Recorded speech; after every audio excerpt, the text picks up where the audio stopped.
क्षमा breaking Jain news.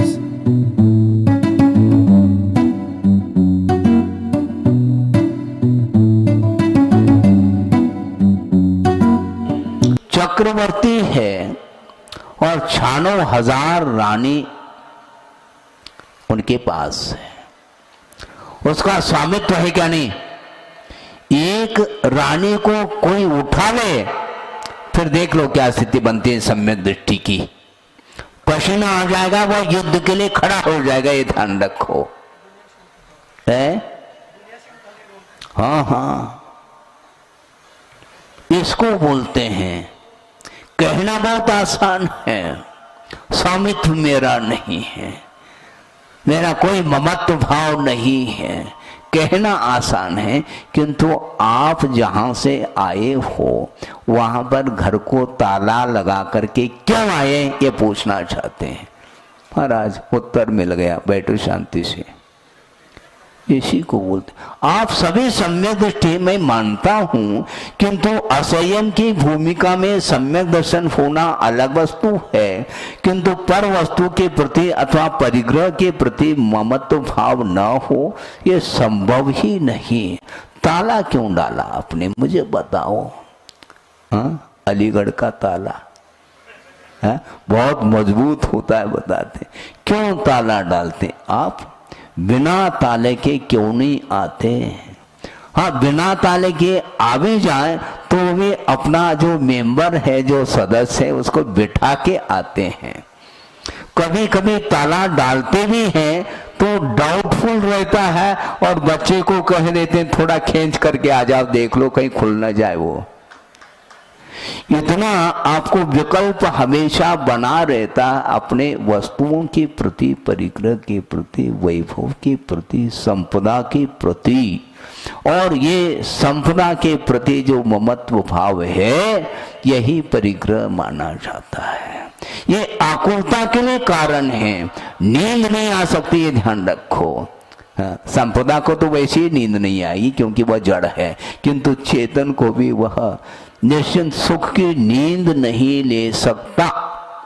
हमें पूछना चाहता हूं, जो आज कमा करके खाने वाला जो व्यक्ति है, उसके यहाँ कभी छापा पड़ी है? छापा पड़ा क्या उसमें, उसके घर में? वो है क्या घर में? है? वो दरवाजा नहीं उस घर के लिए, आवश्यकता भी नहीं है क्योंकि घर में कुछ है ही नहीं। अब ये वो यही तो है ना, देने वालों का, ये देने वालों ने बहुत उसके प्रति ज्यादा स्नेह रखा होगा, इसलिए पैसा एकत्रित हो गया उसके पास। समस्या यही है। ये सब क्या है? आकुलता का यदि कोई जड़ है तो वह परिग्रह है, ऐसा कहा। संग एव मत सूत्रे निशेषानर्थ मंदिरम ये ना संतोपि सूयन्ते रागाद्या रिपवक्षणे। राग देश उत्पन्न नहीं हुए हैं, किंतु परिग्रह का यदि संबंध जुड़ जाता है तो तत्काल राग द्वेषादिक परिणाम उत्पन्न होते हैं। इसलिए संग एव मत सूत्रे निशेषानर्थ मंदिरम। संपूर्ण अनर्थों का यदि कोई जड़ है, कोई घर है, तो वह संग है, ऐसा कहा। संघ अलग और संग अलग है। संघ का अर्थ समूह होता है और संग का अर्थ मूर्छा होती है। इसलिए किसी के प्रति मूर्छा भाव न हो, तब कहीं जाकर के आकिंचन धर्म की आराधना कर सकता है। आकुलता पिन कहिए, हैं, यही बोलते हैं, आकुलता बिन कहिए। आकुलता यदि है तो वह मुक्त नहीं हो सकता। मोक्ष में कोई आकुलता नहीं, निराकुल भाव का नाम मोक्ष है। और कदम कदम पर वह आकुल व्याकुल हो रहा है। अब क्या कर सकते हैं उसके लिए?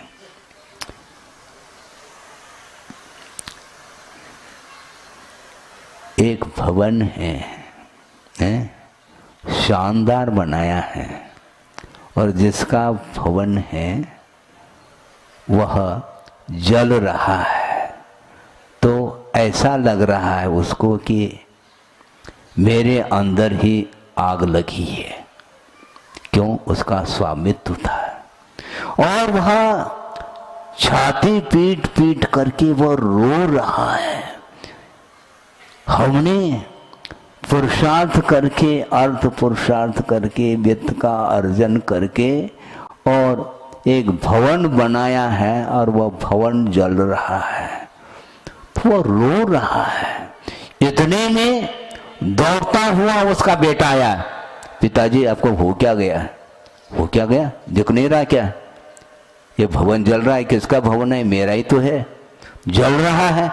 पिताजी रो नहीं, क्योंकि कल उसको बेच दिया, कल सौदा हो चुकी है, इसलिए रोने की क्या आवश्यकता है। तत्काल रोना बंद हो गया।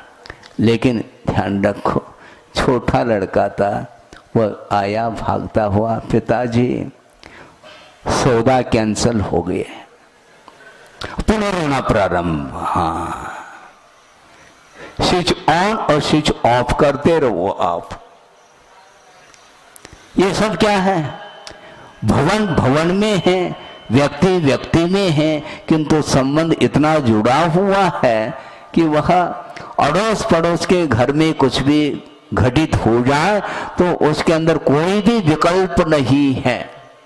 हाँ, सुख की नींद लेता है, किंतु अपने साथ कोई घटित हो जाए तो मामला गड़बड़ है। इसी को बोलते हैं स्वामित्व भाव। ये स्वामित्व भाव ठीक नहीं, इसलिए आचार्य कहते हैं श्रमणों को भी अलर्ट कर रहे हैं, सावधान कर रहे हैं। तुमने तो पूरे परिग्रह को छोड़ दिया, चेतना चेतनात्मक परिग्रह को तो छोड़ दिया, किंतु जिन परिग्रहों को तुमने छोड़ा है उसको पुनः याद न कर ले, इसलिए आकिंचन धर्म की आराधना करो, ऐसा कहा है। एक अच्छा प्रसंग याद आ गया, और ये सारे प्रसंग, हाँ, आचार्य महाराज ने जो प्रवचन के दौरान कहा है उसी प्रसंग को आपके सामने रखता हूं। और अजमेर की बात है,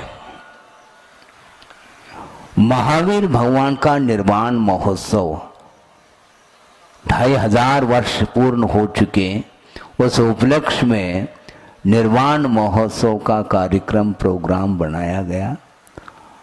सर्वत्र वह प्रोग्राम चल रहा था, तो अजमेर का प्रसंग आपके सामने रख रहा हूं जो गुरुदेव ने रखा था। वहां पर एक सज्जन आए प्रवचन सुनने के लिए। बहुत दिन की उनकी भावना थी, भीतरी भावना, क्योंकि आचार्य महाराज के विषय में उन्होंने सुन रखा था। केवल उन्होंने क्या, पूरे विश्व ने ही सुना उनकी साधना के विषय में। और उनकी बहुत दिन की तमन्ना थी, भावना थी कि मैं उनका दर्शन कर लूं। किंतु वो कौन थे? वह जैन बंधु नहीं थे, जैनेतर थे। इसके उपरांत भी उनकी आस्था जुड़ी हुई थी गुरुदेव के प्रति। और वो आए हैं और प्रवचन सुन लिया, सब कुछ हो गया। इसके बाद जब आचार्य महाराज बैठे हैं तो उनके चरणों में जा कर के बैठ गए और निवेदन किया कि महाराज साहस नहीं होता आपके चरणों में निवेदन करूं। तो इसमें साहस की क्या आवश्यकता है महाराज? फिर भी बहुत विकल्प होता है कि मैं रखूं क्या नहीं रखूं। घबराने की क्या आवश्यकता है? आप बिल्कुल निसंकोच होकर के आप अपने विचारों को रख सकते हैं, क्योंकि वह दार्शनिक था, तार्किक था। और उन्होंने सोचा कि मैं कुछ विचार रखूं, तो गुरुदेव ने कहा बेफिक्र, कोई चिंता नहीं, जो रखना है आप खुले मन से खुले दिल से रखिएगा। महाराज फिर भी इसके उपरांत भी भीतर डर लगता है। डरो क्यों? डरने से क्या है? यदि मान लो आपके विचार के अनुरूप यदि मैं नहीं चल रहा हूं मान लो, तो उसमें सुधार कर लूंगा, इसमें क्या दिक्कत है? आप निसंकोच होकर के रखिए अपने विचारों को। तो उन्होंने कहा कि और कुछ नहीं महाराज, एक प्रार्थना है आपसे, क्योंकि आप समाज में रहते हैं, समाज के बीच में आना जाना आपका होता है, वहाँ पर महिला वर्ग भी रहता है और उनके बीच से आप गुजरते हैं, तो मुझे विकल्प होता है कि कम से कम आपको एक लंगोट धारण कर लेना चाहिए। आचार्य महाराज ने सुन लिया। उत्तर वो बाद में देंगे, दिया तो होगा, लेकिन प्रवचन चल रहा है अभी, इसलिए समय पर हम उस विचार को भी रखेंगे। बात इतनी सी हो गई और वह 25वां जो निर्वाण महोत्सव ठाठ बाट धूमधाम के साथ उस कार्यक्रम को कर रहे हैं, उस समय गुरुदेव मंच पर हैं और एक सज्जन एक पुस्तिका को लेकर के सामने आ गए और उसका विमोचन होना था उसी 25वां निर्वाण महोत्सव के उपलक्ष्य में। और विमोचन हो गया और जिन्होंने जो विमोचन करने के लिए आए थे उन्होंने निवेदन किया कि महाराज इसमें सभी प्रकार के जो धर्म हैं उसके बारे में संक्षेप में इसमें वर्णन है और महावीर भगवान के विषय में भी इसमें लेख आदि हैं और उनका चित्र भी है। आप सुन रहे हैं? गौर करिए आप। तो गुरुदेव ने बिल्कुल सरसरी निगाह से पन्ने पलटते हुए देखा। उन्होंने कहा यहाँ पर तो कोई महावीर भगवान का चित्र है नहीं। नहीं महाराज, वो अंतिम पृष्ठ पर है। हाँ, अंतिम पृष्ठ को भी हमने पलट दिया है। महावीर भगवान का कहाँ चित्र है इसमें? नहीं है महाराज, ध्यान रखो, वो महावीर भगवान नहीं है। वो कौन है फिर? मैं बताता हूं।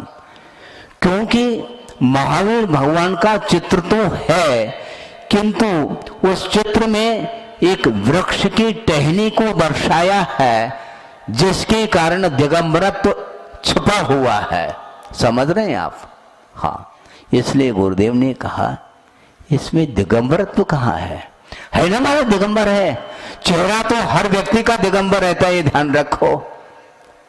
चेहरा दिगंबर होना अलग वस्तु, किंतु जिस दिगंबर को छुपाया है उसी में तो राग छुपा हुआ है। इसलिए हम उनको महावीर भगवान का चित्र हम नहीं मानते। समझ में बात आ रही है? अर्थ यह है कि दिगंबरत्व यथाजात लिंग को आप आवरणित नहीं कर सकते और टहने के माध्यम से वह दिगंबरत्व आवरणित हो चुका है। इस आवरण का नाम ही तो परिग्रह है। उसको अलग करने की बात करें। बात समझ में आ गई? इसके बाद क्या हुआ? वो दार्शनिक बैठे हैं चरणों में, अभी भी अपने विचार में अड़े हुए हैं। उनके लिए गुरुदेव ने कहा कि बहुत अच्छी बात है, आप लंगोट की बात करते हैं, बहुत अच्छा है आपका विचार, लेकिन ये ध्यान रखो महावीर भगवान परिग्रह से ऊपर उठे हुए हैं और आप परिग्रह की बात करते हैं। महाराज हमने कहा परिग्रह की बात करें, केवल एक लंगोट की तो बात कर रहा हूं मैं। बहुत अच्छा है, परिग्रह कम तो हुआ है लेकिन परिग्रह का अभाव नहीं हुआ। लेकिन महाराज उसके माध्यम से विकल्प उत्पन्न होते हैं। हम तो रागी ठहरे, आप तो वीतरागी हैं, आपको क्या कपड़े से प्रयोजन है? आप कपड़ा पहनो, कैसे भी रहो, किंतु हम लोगों के लिए वह लंगोट उपयुक्त रहेगा। तो गुरुदेव ने उत्तर क्या दिया मालूम है? लंगोट में बहुत अभी भी कपड़ा ज्यादा लग रहा है, हैं? धोती में तो कपड़ा बहुत ज्यादा लगता है, ठीक है, उसके मुताबिक लंगोट में तो कपड़ा कम लग रहा है, किंतु उससे भी कम कपड़े में काम चल जाएगा। आप अपने आंखों के ऊपर एक पट्टी बांध दो तो काम हो जाएगा, हरी पट्टी, हाँ, जिसके माध्यम से आंखों की ज्योति भी बढ़ती है। बताते हैं आपके अंदर राग है तो आपको वीतरागी कौन बना सकता है? वस्तुतः प्रत्येक व्यक्ति के अंदर राग भरा हुआ है, इसलिए वीतरागी संत में भी उसके अंदर राग ही दिख रहा है। और वीतरागी के अंदर क्या दिखता है? रागी के भीतर भी वह वीतरागता दिखती है। किसको? वीतरागी को। आप सारे वस्त्र पहने हुए हैं, किंतु वीतरागी की दृष्टि आपके अंदर जो वीतरागता है वह देखने में आ रही। क्यों? क्योंकि प्रत्येक आत्मा के भीतर वही क्या है? अभी तो रागी है महाराज, अभी तो रागी हो, किंतु वही व्यक्तित्व छुपा हुआ है। प्रत्येक व्यक्ति, चाहे वो निगोदिया जीव हो चाहे कोई भी हो, प्रत्येक जीव के अंदर वही आत्म तत्व है। वह सारे गुण आवरणित है परिग्रह के कारण, और परिग्रह का विमोचन केवल बाहरी नहीं किंतु भीतरी परिग्रह का विमोचन जब कर लेता है तो वह केवल ज्ञान प्रकट हो जाता है। जब तक भीतरी परिग्रह विद्यमान है तब तक वह वीतरागता का अनुभव नहीं कर सकता। बात उनको समझ में आ गई और अपने आप को संकोच का अनुभव करता हुआ वहां से निकल गया। दार्शनिक था, तार्किक था, तो मेरी तार्किक दार्शनिकता रखो अपने पास। वस्तुतः वीतरागता किसको बोलते हैं उसको समझने की आवश्यकता है। बात समझ में आ गई आपको? बात तो समझ में आ गई, तो हटाना है, बाकी सब ठीक है। बात समझ में आ गई ऐसा कहो ना, तो क्यों लगाते हैं? इस तो लगाने का अर्थ है कि बस प्रयोग करने में कठिनाई होती है। समझना, पढ़ना, ज्ञान करना ये सब आसान है, किंतु परिग्रह का विमोचन करना, वो भी भीतरी परिग्रह का विमोचन की बात करते हैं।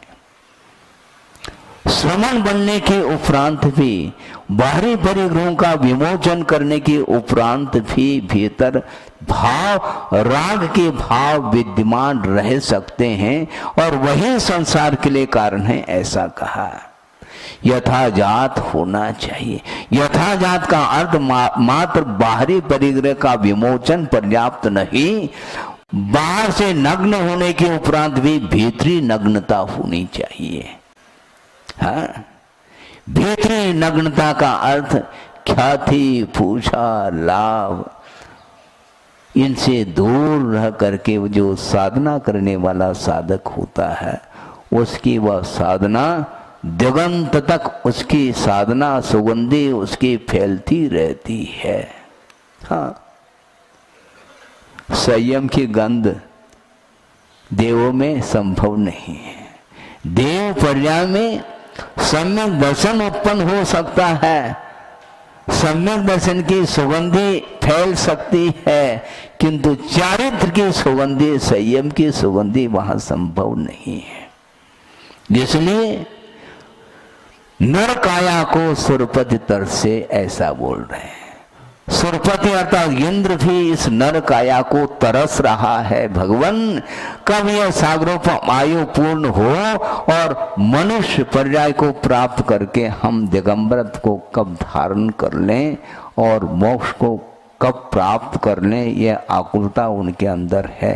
मोक्ष की आकुलता ठीक है, किंतु बाहरी परिग्रह को लेकर के जो आकुलता है वो आकुलता आपके लिए बहुत हानिकारक सिद्ध हो जाती है। वह आकुलता शांत बैठा है ऐसा लगता है, किंतु वह भीतर तरंगे जो उत्पन्न हो रही हैं उनको कौन देख सकता है? वो स्वयं देखें, क्योंकि आपके भीतर जो तरंगे उत्पन्न हो रही है वह मेरे लिए बुद्धि का विषय नहीं बन सकता, और मेरे अंदर जो भाव उत्पन्न हो रहे हैं वह आपके बुद्धि का विषय नहीं बन सकता। इसलिए जो मोहजन्य संस्कार है उनको समाप्त करने के लिए निरंतर संयम की ओर दृष्टि, निरंतर त्याग की ओर दृष्टि और निरंतर मोर्चा भाव को समाप्त करने की ओर दृष्टि होनी चाहिए। कभी भी एट ए टाइम किसी भी परिस्थिति में पुनः वह मोह जागृत हो सकता है, उसको समाप्त करना है।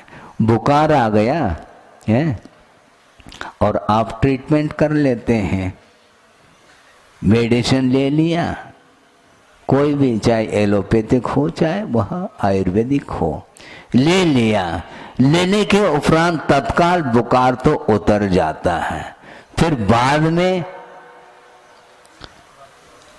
लौट करके पुनः बुखार आ जाता। ये लौट क्यों रहा है?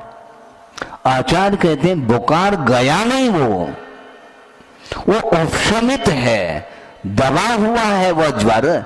इसलिए कालांतर में थोड़े बहुत भी यदि मान लो विपरीत वातावरण निर्मित हो जाता है, विपरीत कोई भी आहार लेने में आ जाता है, तो तत्काल वह पुनः बुखार लौट करके आ जाता है। इसलिए आचार्य कहते हैं जगत में रहो किंतु जगत रहो। हाँ, जगत रहो। कौन क्या रहा है ये इसको देखने के लिए नहीं जागना है हमें, कौन क्या कर रहा है इसको देखने के लिए जागना नहीं, किंतु अपने आपके परिणामों को विशुद्धतम बनाने के लिए जागृति की आवश्यकता है। कौन क्या कर रहा है उसका वो जाने, क्योंकि उसका चतुष्टय अलग है, पर चतुष्टय अलग है और स्व चतुष्टय अलग है। हम अपने चतुष्टय की बात करना चाहते हैं, पर चतुष्टय की नहीं। हाँ, हम अनंत चतुष्टय की बात करना चाहते हैं, तो पर चतुष्टय की हम क्यों बात करें? क्योंकि उसका अस्तित्व हमसे पृथक है, हम अकेले हैं, और अकिंचन का नाम ही एकत्व भाव। मेरे साथ किसका क्या संबंध है? कोई संबंध नहीं। संसार विपरीत चाल से चल रहा है, इसी का नाम संसार है। हमें उस चाल से नहीं चलना, वो संसार में रहते हुए उस चाल से नहीं चलना, किंतु आगम में जिस चाल से चलने के लिए कहा है उसी चाल से चलना है हमें, और आप लोगों को भी उसी चाल से चलना चाहिए, नहीं तो संसार भव समुद्र में डूबने की बात आएगी, ये ध्यान रखो। आप अपनी आत्मा की रक्षा करना चाहो तो रक्षक कौन है इसकी जानकारी आपको होनी चाहिए। जो वीतरागी गुरु होते हैं, जो वीतरागी प्रभु होते हैं, वही आत्मा की रक्षा कर सकते हैं, और कोई भी दुनिया में रक्षक नहीं है। और रक्षक जैसे लग सकता है किंतु वह भक्षक हो सकता है, ये ध्यान रखो। हाँ, जो रक्षक होता है उसको समझना बहुत कठिन हो जाता है, बहुत स्वार्थी दुनिया है। हाँ, अपना प्रयोजन यदि सध जाता है तो वह गला लगाने के लिए तैयार हो जाता है, अपना क्या व्यक्तित्व है उसको साइड में रख सकता है, क्योंकि आपसे उसको कुछ है। आपसे क्या, आपसे लगाव क्यों है? लगाव इसलिए आपसे कुछ, हाँ, आपके प्रति कुछ अपेक्षा है, आपसे कुछ वह ग्रहण करना चाहता है, और जहां पर ग्रहण बुद्धि है वही उसी का नाम परिग्रह माना गया है। कोई ग्रहण बुद्धि नहीं, ग्रहण करने योग्य कोई भी संसार में वस्तु नहीं। ग्रहण करने में कोई यदि कोई वस्तु है तो वह शुद्ध परमात्म तत्व ही उपादेय है, ग्रहण करने योग्य है। उसके लिए सारा का सारा ये उपक्रम है, ये साधना है बंधुओं, बहुत कठिन काम। ये भ्रांति मिटती नहीं है। और आचार्य महाराज की साधना की महिमा गुणानुवाद कहां तक कर सकते हैं हम? हमारे पास शब्द कहां है हम गुणानुवाद कर सके। सामायिक पाठ पढ़ते हैं, उसमें एक पंक्ति आती है और उस पंक्ति को हम भी दोहराते हैं, आप भी दोहराते हैं, किंतु गुरुदेव की दृष्टि, उनका चिंतन तो देखो आप। वो पंक्ति आपके सामने रख दो, सामायिक पाठ की पंक्ति। यस्यास्ति नैक्यम वपुषापि सार्धम, क्या कहा? यस्यास्ति नैक्यम वपुषापि सार्धम तस्यास्ति किम पुत्र कलत्र मित्र, ऐसा कहा।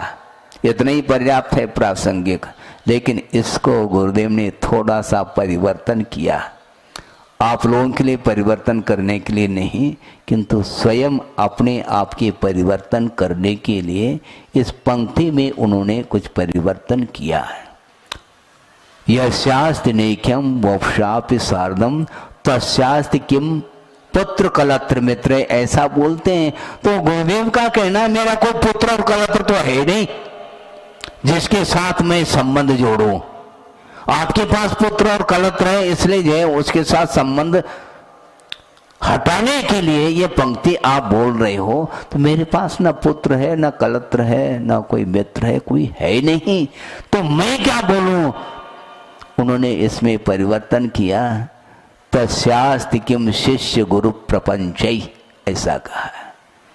क्योंकि ये शिष्य और गुरु का जो संबंध है केवल आस्था के साथ संबंध जुड़ा हुआ है। मेरा इतना विशाल संग है, इस प्रकार यदि मैं उसके साथ लगाव, अटैचमेंट रखूं तो मेरा निश्चित पतन है। इसको बोलते निरीहता है। मैंने इतनों का कल्याण किया, विशाल संघ मेरा है और ये मेरा ही परिग्रह है, उनका कहना है। ये किसका संग है? व्यवहार से आप जो कहना चाहो ये आपकी मर्जी है, ये आपका विचार है, उसका निषेध नहीं कर रहा हूं आगम की दृष्टि से, किंतु वस्तुतः उस संग के प्रति यदि अटैचमेंट रहेगा तो निश्चित रूप से वह हमारे लिए पतन के लिए कारण होगा। क्योंकि मैं तो केवल आपके कल्याण के लिए निमित्त मात्र हूं, इससे ज्यादा नहीं। क्योंकि आपके अंदर वह साक्षी पुण्य का उदय हुआ है, उसके उदय से तुमने रत्नत्रय को, उसके उदय से तुमने रत्नत्रय को अंगीकार किया है।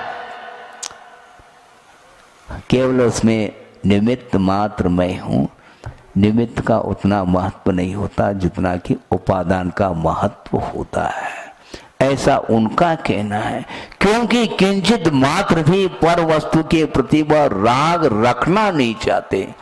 मेरे तेरे का जो परिणाम है ममत्व भाव, इसी का नाम परिग्रह है, इसलिए वो दूर रहना चाहते हैं, वो अलिप्त रहना चाहते हैं। जैसे जलते भिन्न कमल है, बोलते हैं आप लोग, हाँ, उसी प्रकार ये चतुर्वेद संग मेरा कहाँ है? ये सारा का सारा संग आचार्य ज्ञान सागर महाराज जी का है। इस प्रकार उनके मुख से कई बार हम लोगों ने सुना है। ये उनका आशीर्वाद और उन्होंने उनका ये सारा सारा किया हुआ कार्य है। मैं तो मात्र निमित्त हूं। इस प्रकार लघुता का भाव प्रकट कर रहे हैं और अपन क्या करते हैं, थोड़ा सा कार्य किया नहीं और उसके साथ अपना संबंध जोड़ना चाहते हैं, स्वामित्व का संबंध जोड़ना चाहते हैं, अधिकार का भाव रखना चाहते हैं। जो अधिकार का भाव रखता है वह कभी भी उत्थान नहीं कर सकता, क्योंकि वह किंचित मात्र भी यदि परिग्रह रखता है तो वह पतन के लिए कारण माना है। आकिंचन धर्म की आराधना करने वाला व्यक्ति कभी भी उसकी दृष्टि अंतर्दृष्टि छोड़ करके बाहर की ओर दृष्टि जा नहीं सकती। यह सिद्धांत है। इस प्रकार गहराई के साथ उतर करके गुरुदेव साधना निरंतर करते रहते हैं और उनकी उपासना करने के लिए अवसर है। और उनको उनका नामस्मरण करते हुए जब कभी भी आकिंचन धर्म की आराधना करें तो गुरुदेव को स्मरण में ला करके करें तो निश्चित रूप से आकिंचन धर्म वह कहीं बाहर से नहीं मिलने वाला। बाहर कहीं भी ढूंढते चले जाओ, पूरे लोक को छान लो, इसके उपरांत भी आकिंचन धर्म वह आत्मगत धर्म है। आत्मगत परिणाम का नाम वह पवित्र परिणाम है जिसका नाम आकिंचन्य कहा है। परमाणु मात्र भी मेरा नहीं हो सकता तो अन्य वस्तु मेरे कैसे हो सकते हैं। तो इसका अर्थ भी संसारी प्राणी दूसरा लगाता है। दूसरा अर्थ क्या लगाता है? महाराज परमाणु मात्र मेरा नहीं, बाकी सब मेरा है। ये उल्टा अर्थ है। ये है? क्या कह रहे? यही तो समस्या है। परमाणु मात्र मेरा नहीं, बाकी सब मेरा ही मेरा है। ये गलत बात है। गुरुदेव ये कहना चाह रहे हैं आचार्य, परमाणु मात्र भी तुम्हारा नहीं हो सकता। केवल आत्म तत्व को छोड़ करके और कोई भी वस्तु आपकी नहीं हो सकती है। ये विपरीत धारणा है। कैसा लग रहा है आपको? है? अच्छा लग रहा है, लेकिन समय भी तो हो रहा है? बहुत अच्छा लग रहा मत कहो, क्योंकि धर्म अच्छा और बुरा नहीं होता, धर्म यथार्थ होता है। ये ध्यान रखो, यथार्थ में बहुत्व नहीं है। बहुत अच्छा लगे, आदत है आपकी, बहुत मत कहो, यथार्थ कहो, क्योंकि धर्म का स्वरूप समीचीन हुआ करता है। देश यामी समीचीनम धर्मम, ऐसा कहा समंतभद्र स्वामी ने। मैं समीचीन यथार्थ धर्म का प्रतिपादन करता हूं। इसलिए धर्म स्वभाव का नाम धर्म है, वस्तु के स्वभाव का नाम धर्म कहा है। इसलिए वस्तु के स्वभाव को प्राप्त करने के लिए आपको बहुत पुरुषार्थ करना पड़ेगा। कितने भव लग सकते हैं हम जान नहीं पाएंगे। हाँ, बहुत जल्दी भी वह कल्याण कर सकता है, किंतु कल्याण करने वाले की दृष्टि धर्म की ओर होनी चाहिए, अन्यत्र नहीं। क्योंकि वस्तु का विमोचन करने के बाद भी उसमें पुनः प्रीति जागृत हो सकती है। तत्रैव कह रहे हैं, प्रीतिम तत्रैव कुर्वन्ति, उसी विषय और कषायों में वह प्रीति कर रहा है, मोह कर रहा है। और जिसमें वह प्रीति करता है, राग में उसकी प्रीति उत्पन्न होती है, तो निश्चित रूप से वीतरागता के क्षेत्र में उसका राग भाव समाप्त हो जाता है। द्वेष मन्यत्र मोहिन, अन्यत्र का अर्थ धार्मिक क्षेत्र में उसका राग भाव नहीं रहा, किंतु उसकी उपेक्षा हो रही है। और धर्म की उपेक्षा करने वाला व्यक्ति कभी भी धर्मात्मा नहीं हो सकता, क्योंकि न धर्मो धार्मिकैर बिना कहा, धर्मात्मा के बिना धर्म रह नहीं सकता, न धर्म के बिना धर्मात्मा रह सकता। दोनों का अनन्य संबंध है। इसलिए आकिंचन धर्म की उपासना करने के लिए हम और आप बैठे हैं, तो हमें ज्यादा कुछ कहना नहीं, क्योंकि ज्यादा कुछ स्वरूप नहीं होता। कथन करने में बहुत सारे विषय रह सकते हैं विस्तार की अपेक्षा से। कितना भी आप विस्तार करो, किंतु बिस्तर पर रहने वाला व्यक्ति उस विस्तार को सुन करके भी वह बिस्तर को छोड़ना नहीं चाहता। समस्या ये जा रही है? हंसते हैं आप लोग, क्योंकि तुकबंदी होती रहती है। विस्तार करते चले गए, किंतु बिस्तर से वो ऊपर उठना नहीं चाहता। हाँ, कम से कम सामायिक करना चाहते हो तो बिस्तर से अलग बैठ करके सामायिक करो, नहीं तो नींद सताएगी तुम्हें, क्योंकि उस क्षेत्र का प्रभाव भी पड़ता है। इसलिए उठ करके कम से कम हाथ मुंह धो करके थोड़ा सा है, क्योंकि निद्रा भंग तो हुई है किंतु पूरी तरह से वह निद्रा टूटी नहीं है। इसलिए सामायिक करने के लिए प्रशस्तता होनी चाहिए, इसलिए बिस्तर को छोड़ना पड़ेगा। हाँ, विस्तार के साथ सुन लिया आपने आकिंचन धर्म को, किंतु विस्तार से सुनो अथवा संक्षेप से सुनो, सुन करके यदि मान लो अपने जीवन में उसको उतारते हैं तो भव समुद्र से तार सकते हैं दूसरे को भी और स्वयं भी तर सकते हैं। भव समुद्र से तरने के लिए हम और आप बैठे हैं यहाँ पर। मैं अपने आप को भूलना नहीं चाहता। गुरुदेव कहते हैं मात्र दूसरे को समझाना नहीं, स्वयं को भी समझना है।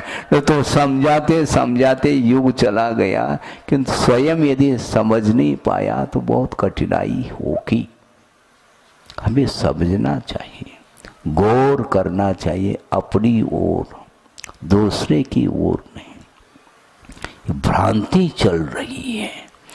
एक प्रसंग आपके सामने रख करके, अंतिम प्रसंग है, जैसे आप लोग बोलते हैं ना अंतिम छंद है? उसी प्रकार, ताकि आप आकुल व्याकुल ना हो। एक प्रसंग मार्मिक है वो भी। ये भ्रांति, विश्व पूरा का पूरा विश्व भ्रांति में चल रहा है। उस भ्रांति को मिटाना है। कैसे मिटे महाराज? संभव नहीं है। आकिंचन धर्म के माध्यम से ही भ्रांति मिट सकती है।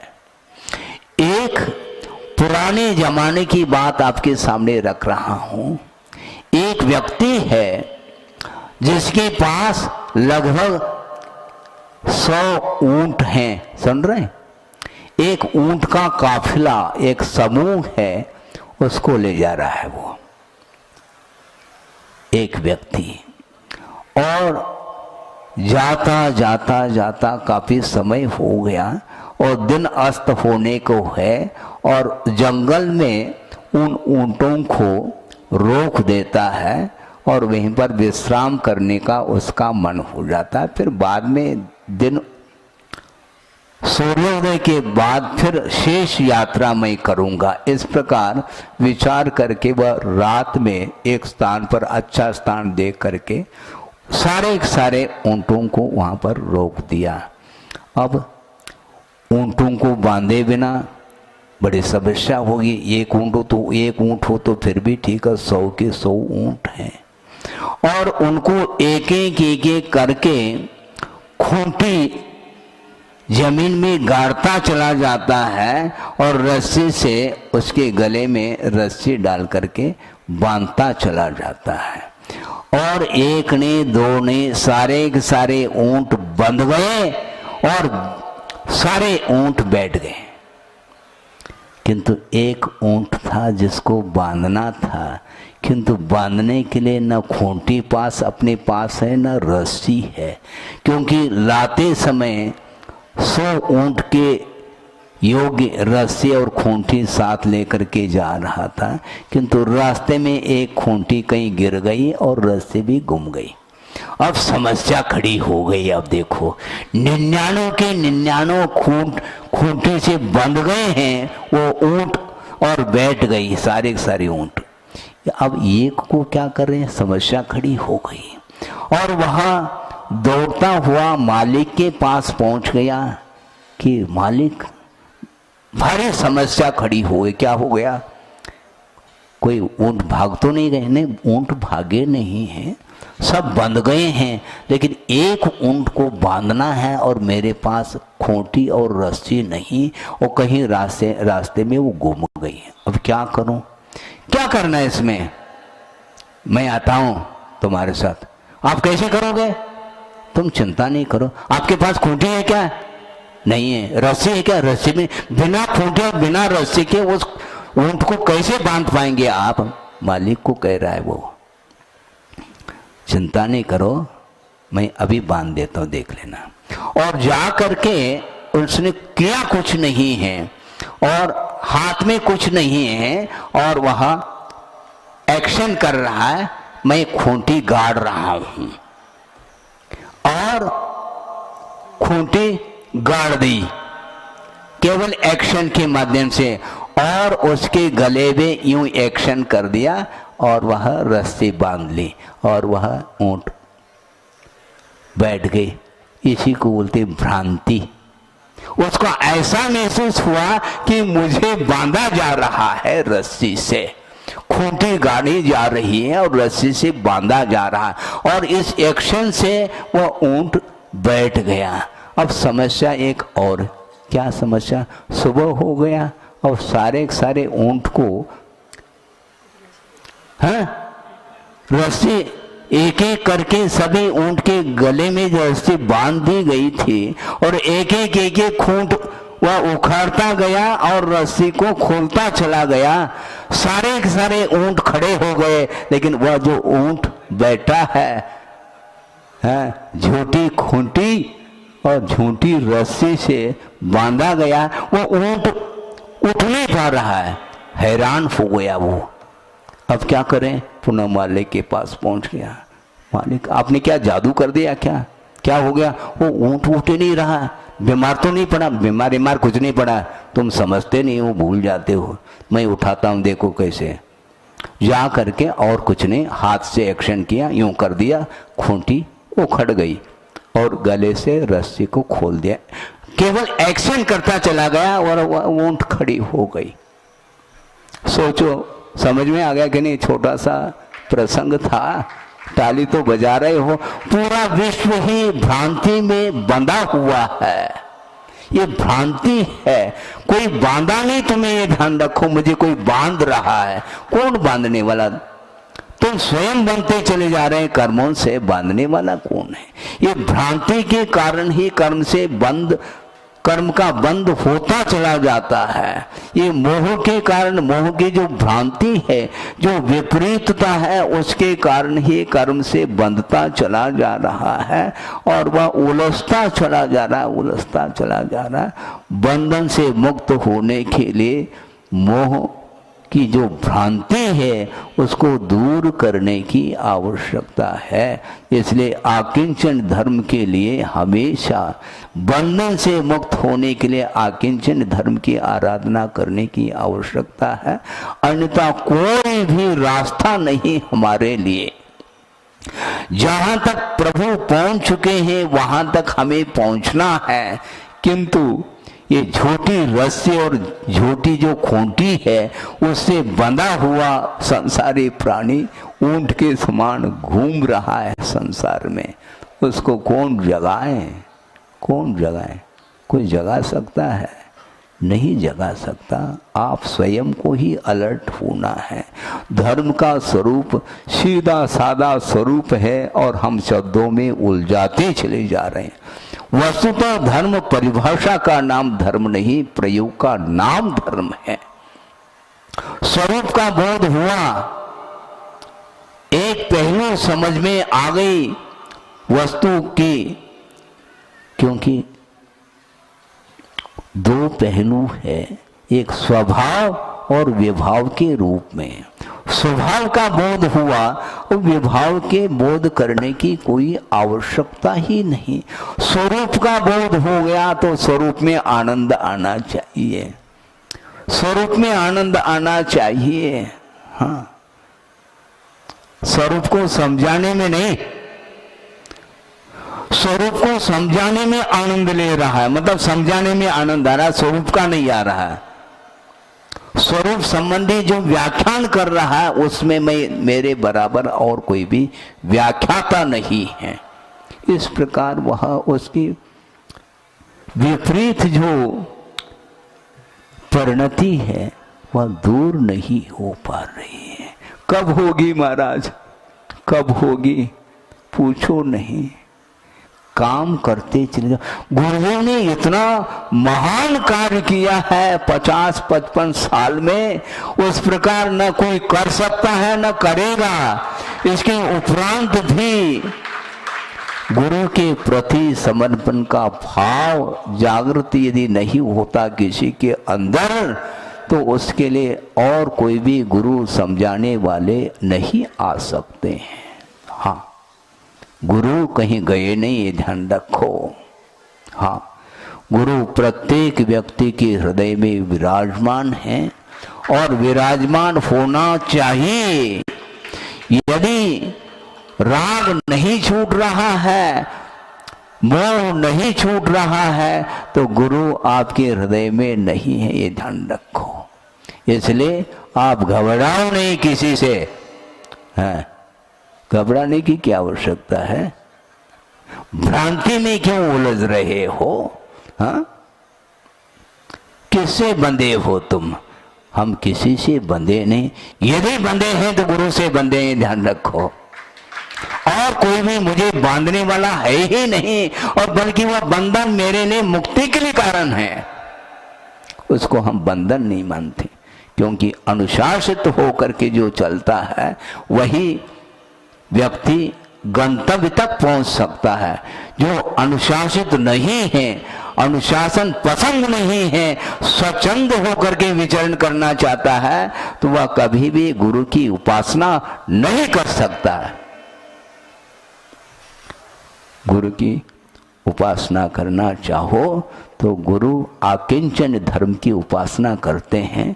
तो गुरु की उपासना करने वाला व्यक्ति सही मायने में आकिंचन धर्म की उपासना कर रहा है। इसलिए आपका समय हो गया है और 2-3 प्रसंग आपने सुन लिए हैं। ऊंट का भी प्रसंग सुन लिया, और जो एक आंख के ऊपर 4 अंगुल पट्टी की बात, उसको भी आपने ध्यान में रख लिया होगा। इसको बोलते हैं परिग्रह वृत्ति, और इस परिग्रह को समाप्त करने के लिए, ये धर्म की आराधना करने के लिए अवसर आया है। इसलिए शांति के साथ एकत्व का अनुभव करने का हमें निरंतर प्रयास करना चाहिए। और एकत्व बुद्धि का नाम ही आकिंचन है। अहिंसा परमो धर्म की।